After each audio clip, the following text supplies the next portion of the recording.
আমরা কি ওখানে ফ্যাক্টরিতে না করে অন্য কোথাও করতে পারি না? আমাদের কোম্পানির কিছু বিশেষজ্ঞরা দীর্ঘদিন রিসার্চ করার পরে ফ্যাক্টরি করার জন্য ওই জায়গাটাই বেশ বলে মনে করেছে। আর তাছাড়া আমাদের এলাকায় এক জায়গায় অতগুলো জমি পাওয়া অনেক মুশকিল, তাই আমাদের ওই জায়গাটাই প্রয়োজন। ড্যাডি, তাহলে কি কোনো উপায় নেই ওই জায়গাটা পাওয়ার? একটা উপায় আছে, ওই গ্রামে এমন একটা মানুষ আছে, সে শুধু পারে আমাদের ওই জমিটা পাইয়ে দিতে। কে সে? হে চুমকি, আজকে স্কুলে যাবি নি? না রে, আজকে যাওয়া হবে না, বাড়িতে অনেক কাজ পড়ে আছে। চাচা, কটা বাজলে একটু দেখো তো। 9:40। 9:40 বেজে গেছে। এই চুমকি তুই থাক, আমি বাড়ি চলে গেলাম। ঠিক আছে তুই যা, আমি ওই লাইনটা তুলি বাড়ি চলে যাবো। ককে চলে কাজে তোমার? ওই 6-7 কেজি মতন হবে।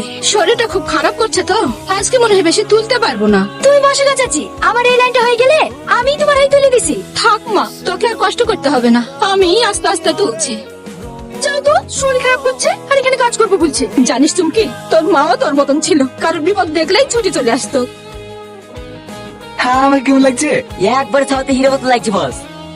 দাঁড়া চমকে, আমি তাহলে কখন থেকে এখানে বসে আছি আর তুই আমাদেরকে না তাকিয়ে চলে যাচ্ছি? আমি কেন তোর দিকে তাকাতে যাবো? তুই এই কথা বলতে পারলি? সে ছোটবেলা থেকে আমি তোকে ভালোবাসি, আমার জন্য কি তোর একটু মায় হয় না বল? আচ্ছা, তুই আমাকে কতটা ভালোবাসিস? আমার ভালোবাসা দাঁড়িয়ে থাকবে না, নাহলে তোকে মেপি দেখাতো। আমি তো তোর সবকিছু করতে পারবো। সবকিছু করতে পারবি? হ্যাঁ পারবো। তাহলে মরিচগুলোকে দেখা। এ এতগুলো মরিচ সব? ঠিক আছে, তোকে খেতে হবে না। দা চমকে দে।